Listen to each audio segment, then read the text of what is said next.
नमस्कार, बहुत स्वागत है आप सभी का। आप देख रहे हैं टोटल न्यूज, आपके साथ मैं हूं पंकज रौतेला। बात करेंगे छत्तीसगढ़ की खबरों की। कांग्रेस ने लोकसभा चुनाव के लिए प्रत्याशियों की अब तक घोषणा नहीं की है। मुख्यमंत्री विष्णुदेव साय ने कहा कि कांग्रेस का बहुत ही बुरा हाल है। कांग्रेस का कोई भी कार्यकर्ता चुनाव लड़ने को तैयार नहीं। प्रथम चरण के चुनाव के लिए नॉमिनेशन शुरू हो गया। बस्तर क्षेत्र में पहले चरण में चुनाव होना है, लेकिन अब तक कांग्रेस अपने बचे हुए 5 प्रत्याशी घोषित नहीं कर पाई है। इसलिए कांग्रेस नेता पार्टी छोड़ छोड़कर जा रहे हैं। वह इनकम टैक्स के द्वारा अमरजीत भगत की जमीन को लेकर लिखे खत पर मुख्यमंत्री ने कहा कि कांग्रेस शासनकाल में जमकर जमीन घोटाला हुआ। अमरजीत भगत प्रभारी मंत्री थे।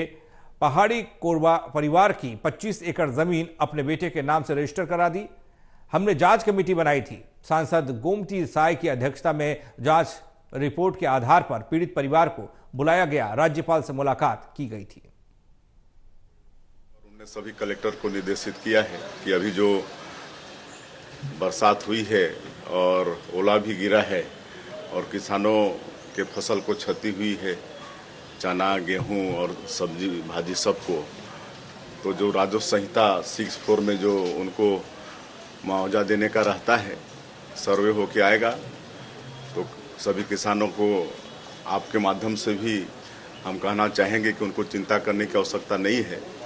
छत्तीसगढ़ की सरकार किसान हितैषी सरकार है और निश्चित रूप से जो उनका नुकसान हुआ है बारिश और ओला के कारण, उसकी भरपाई सरकार करेगी। देखिए, पिछली सरकार में कांग्रेस के लोगों ने भारी जमीन घोटाला किया है और अमरजीत भगत की जहां तक बात है, वो जसपुर के प्रभारी मंत्री थे और उनने